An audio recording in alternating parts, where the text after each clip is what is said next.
Hi, this is James from Tabletop Gaming Guild, and today we're going to look at the two-player Funkoverse game. Now, I will say that if you get some of the base core sets of this, which come with the 4 Funkos instead of the 2, it's a 2 to 4. But this one here is a two-player one, and it is standalone. The Funkoverse one we're specifically talking about is 101 Harry Potter. This one comes with Draco Malfoy and Ron Weasley.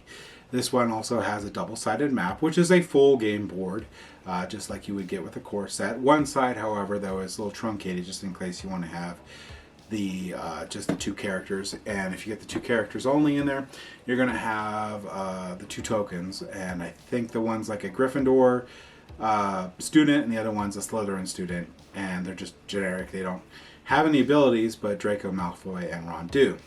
So you got the 2-sided board. You get all the basic components that you had with the core set, which is 100 for the Harry Potter, but you don't have to get it. Like I said, this is standalone. So this is a 2-player skirmish game, like I said, published by Funko Games. And in this game, you're going to try to meet different scenario objectives and try to gain shards and get the most points by the end of the game. Player with the most points wins.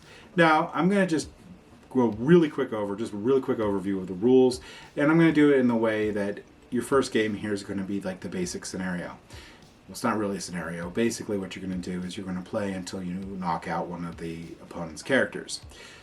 That's just going to just teach you how to play the game, and then you can get into one of the scenarios that have objectives and things you can interact with and all sorts of cool stuff. So let's go ahead down the table here. Like I said, I'll give you a brief overview of the game, and then we'll come back and I'll give you my final thoughts.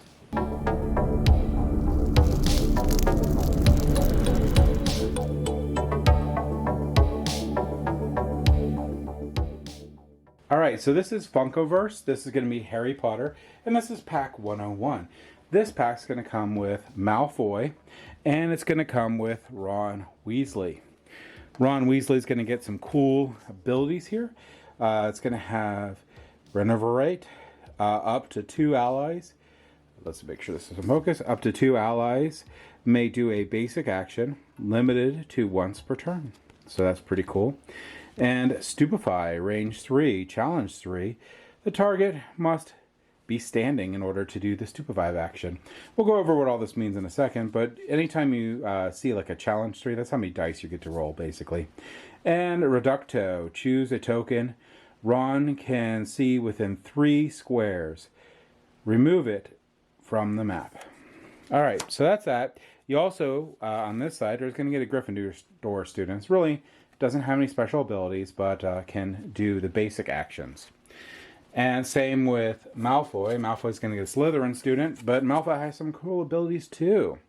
So this one has a Serpent Soroti. I don't know how to say it, but place a serpent minion token in a square Draco can see within 2 squares.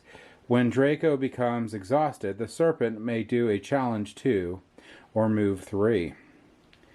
This was Verta Santom, range 3, challenge 2. If you win, you may move the target 2 squares.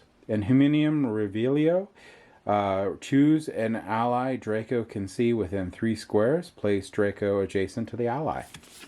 So those are those abilities. Here's the little token that you would get for the serpent, which it has 2 defense on it. And you can give this clean sweep 11 to Ron here. Move 4. This action may move the character through rivals. So there's going to be 4 different scenarios that you can have with this game, and this is a standalone game with these 2 characters, or can be used with a core set, which is 100, and you can have a 3-player complement instead of using the token with that core game. Or you could take one of the characters from the core game and use it here in place of the token. Now there's going to be 4 different scenarios you get with this game, and there's going to be 2 different territories that the game comes with. So here's going to be one territory. You flip it over, and you can use the outdoor here for the second territory. So here's going to be the potion lab, and then out here is going to be the Forbidden Forest, potion lab, Forbidden Forest, all. So you get 4 different scenarios. For the basic introductory one, you're just going to try to knock out your opponent. Throughout the game, you're going to take turns, and each player is going to activate one of their characters. Once they're finished activating their character, they're going to put this little cancel token on it to show that the character has been activated. Once both characters have been activated, the first player will switch to the other player, and all the characters will become active again. You have this little shard here that shows you who is the current active player. In this case, if it's white, it's going to be the good guys. If it's black, it's going to be the bad guys. So once that switches, you'll start and you'll keep on going until the objective is met and someone wins. Now, what can you do on your turn?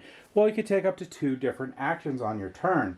You can move, so you can move up to 2 spaces, and this doesn't matter. You can move diagonally if you want, horizontally, vertically, whatever way you want to go. You just can't move through these blue barriers, and if you see this like little barrier sticks out a little bit, you can't move diagonally there either. You also can't see past that. When you're looking for line of sight, you're just drawing a line between the character you're trying to see and yourself.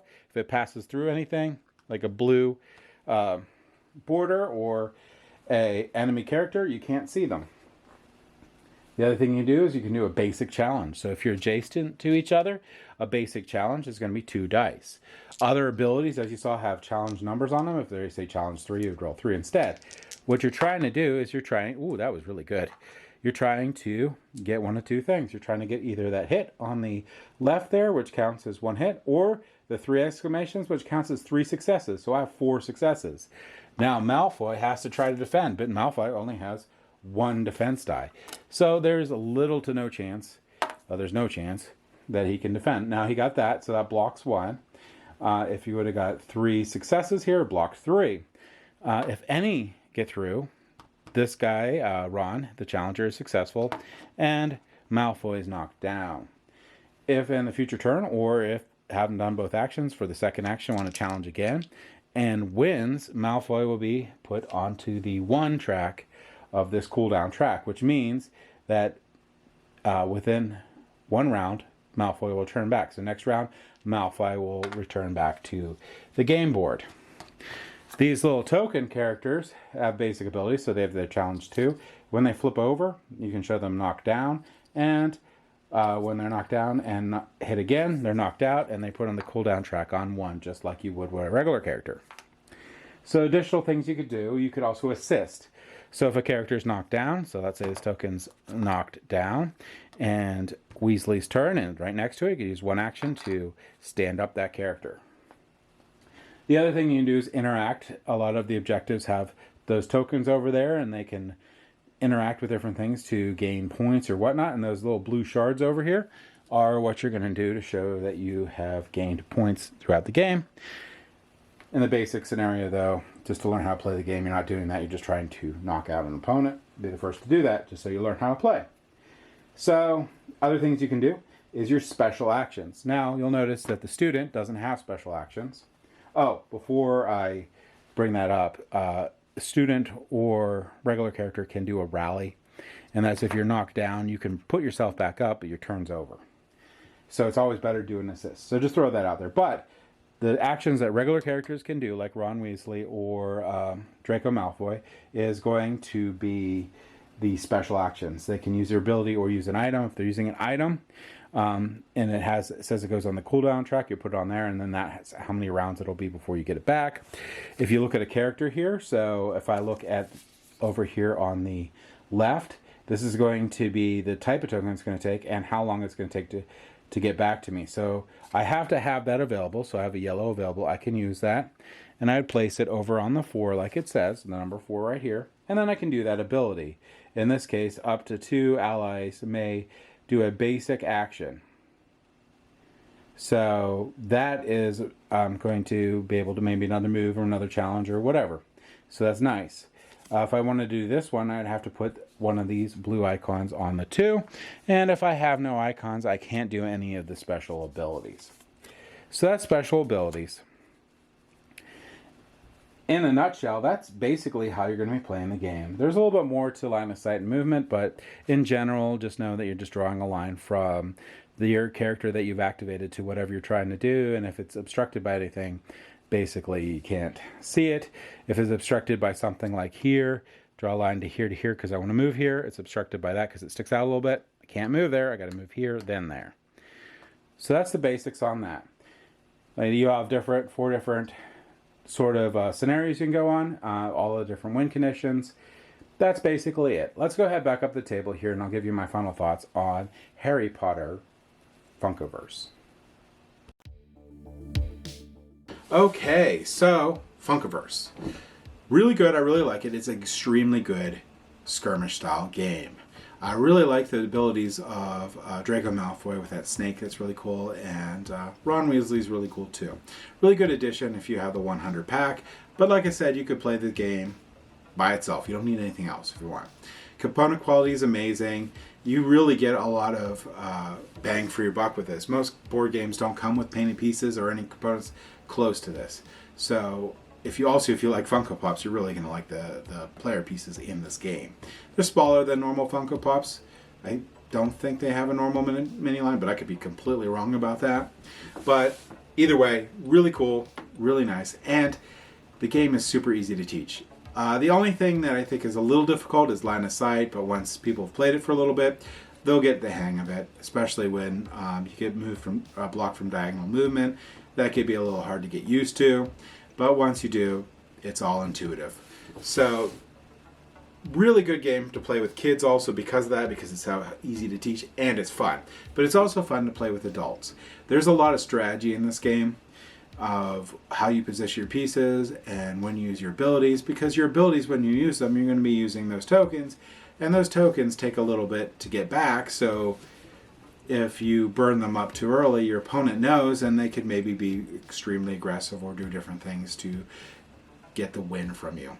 And I do really appreciate that this game also comes with 4 different scenarios, just like the core set, which is 100. So if you have both, you have 8 different scenarios that you can use, and the more games you get from the Funkoverse, the more scenarios you have. You can mix and match the Funkos from the different ones.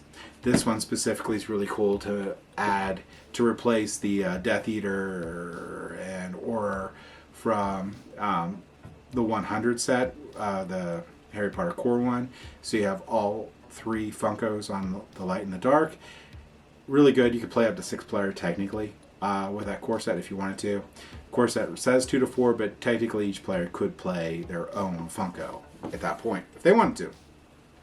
But like I said, where this really shines is going to be a 2-player skirmish. This game is amazing at 2-player skirmish. If you're looking for skirmish style games, and especially one that's easy to teach and doesn't take a whole lot of time to get a playthrough of, I would highly recommend checking out the Funkoverse games. If you like Harry Potter, I would highly recommend checking out either 100 or this 101. If you're looking for a really quick entry in there to see if you like it, this one's great because it costs less than the core one, and you still get the idea how to play the game. So that's my thoughts on this Funkoverse Harry Potter 101 game. Thank you for watching.